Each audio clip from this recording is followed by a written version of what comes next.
What's up, you guys? It's season 9. Hey, for the first time, I have JJ here doing the intro with me too. Babe, what's up? Hey.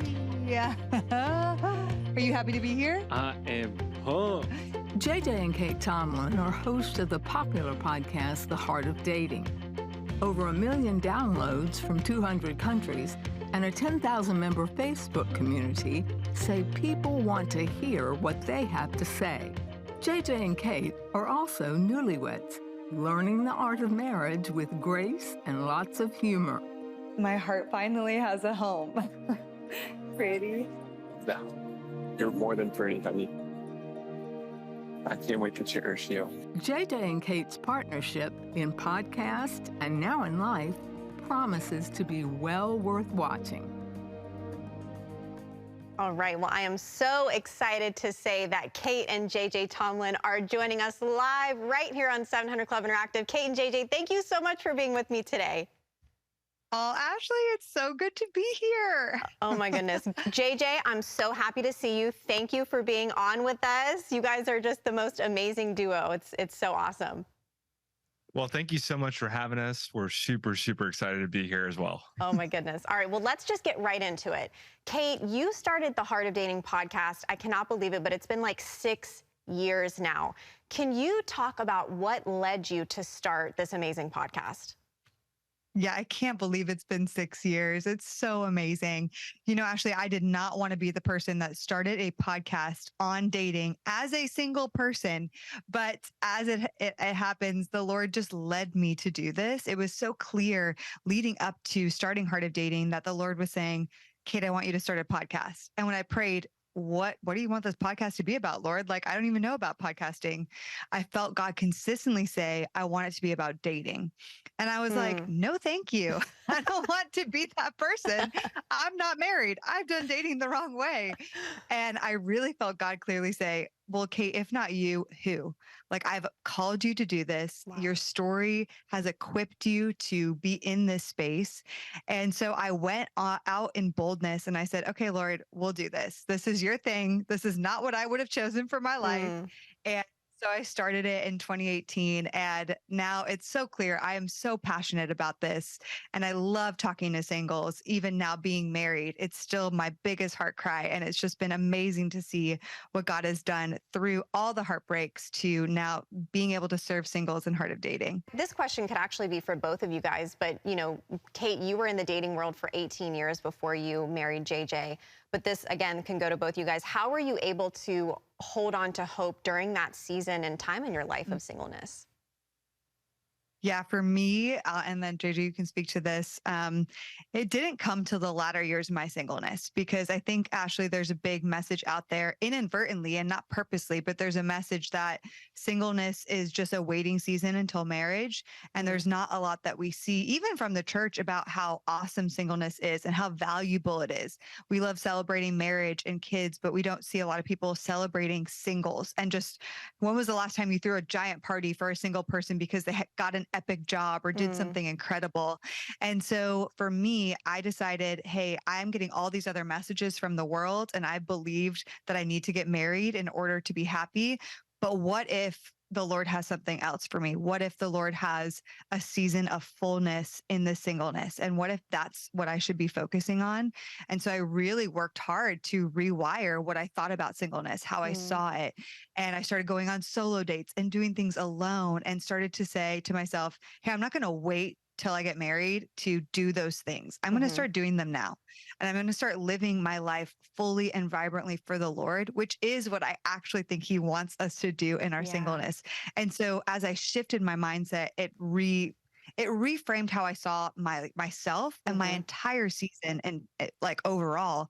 And it gave me so much more hope because I wasn't then pining for a man. I was living fully my life for the Lord. And then it got to a place where I was like, well, I'm not going to settle for a man unless he's running the same kind of race I am. That's and good. Instead of looking for that, my happiness in relationships, I was like, no, I'm happy here. Yeah. And if I find a man that is running the same race, that we could do things better for the kingdom than apart, then I'll consider it.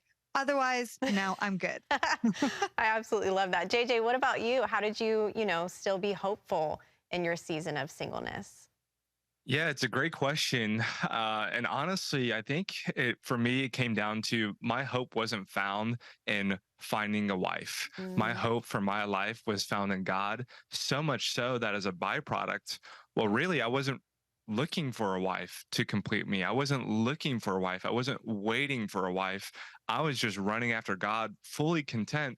And if I found my wife at 26 years old, which is when I did, or if I found her at 36 or 46, for me, it was so much so if it was off the table, I would have been perfectly okay with that because of how content I was pursuing God, having Him as the sole provider of joy, faithfulness, companionship in my life, Mhm. that it really wasn't fully off the table for me to just never marry in that sense because I was so genuinely happy with where I was with God. I absolutely love that. And I'm so happy that he brought you guys together.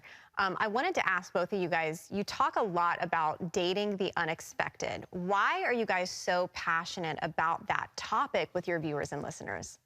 One thing we just say is like, I think that the person, if God does have marriage for you and there's a call for that on your life, the person that God has for you is someone way better than I could ever dream up or Mm. think up in my mind. And I just want to trust and rest in that fact versus me having a type and a preference Yeah. and a specific that I've created in my mind. Yeah, I so absolutely true, love that. I have to say, again, as a fan of the podcast, it's just been so cool having you be a part of it, JJ. And obviously, the Lord knew what He was doing because it just adds like more to the podcast. So I love it. I absolutely love it.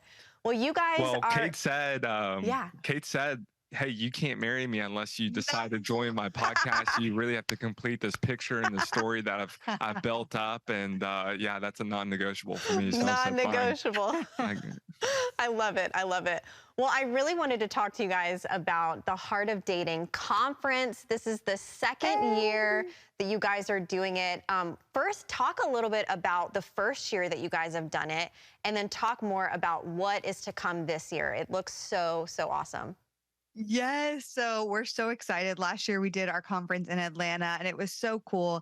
The thing about Heart of Dating is it's really an international ministry. So we love doing conference in different cities and really our heart, yes, singles come and they meet one another, which is awesome. But our heart is beyond that. It's kind of back to what I was saying earlier, Ashley, about how in my season of singleness, I had to wrestle through the grief and really find out and rediscover God's goodness and who God says that I am and get reignited in confidence and hope towards who I am as a single woman, as one of the last single women of all of my friends before I met JJ. And so the theme of this year's conference, which is in Nashville on December 29th and 30th, is Ignited.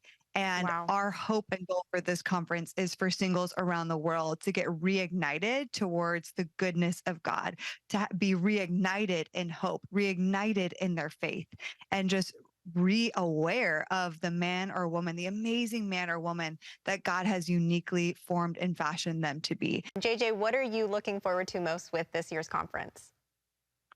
You know, we had a speaker come through last year. He's a huge speaker.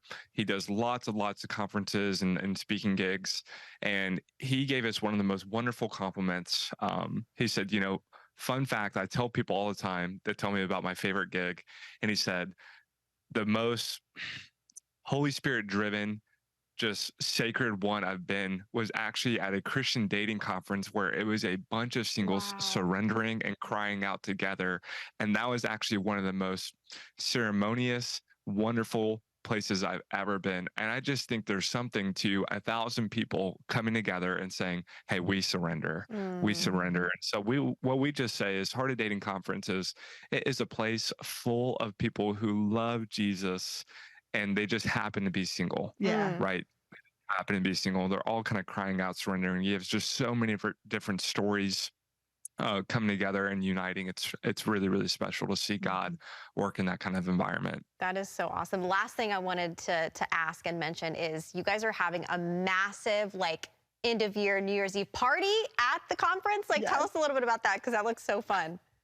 Oh, yes. We're doing a singles party at the end of conference to cap it all out. And it's going to be disco cowboy themed because, it's New Year's and it's Nashville. Yeah. And it's going to be so fun. Last year we did a Y2K party and we were like, are people going to think this is weird or are they going to show up for this? And let me tell you, they showed up. It was popping. It was fun. We are karaokeing. We had themed outfits. We had themed snacks. Amazing games. And same thing with this year. We're going to have line dancing and karaoke and so many fun, different like cowboy elements. Yeah. So we can't wait to close out the conference with this epic party of just singles gathering and having fun together. I absolutely love that. I love that because you guys are prioritizing fun as well. You're pouring back into these wonderful men and women, but you guys are having fun too. And I believe that's what Jesus wants us to do on this journey is have fun. Well, make sure you guys check out Kait and JJ's podcast. It's called The Heart of Dating on your favorite podcast platform. Also, to find out more about their conference that takes place on December 29th through the 30th, all you have to do is go to heartofdating.com. Kait and JJ, I'm sure everyone who's watching can tell that I just love you guys so much. Thank you for everything that you're doing with the podcast and the ministry. It's just absolutely amazing. Thank you, Ashley. Thanks love for you. having us. Of course, of course. Hey everyone, I'm Ashley Key. Thank you so much for watching this video. Be sure to like, subscribe, and hit the notification bell so we can reach more people with encouraging content like you just watched and so you never miss a beat. See you next time and God bless.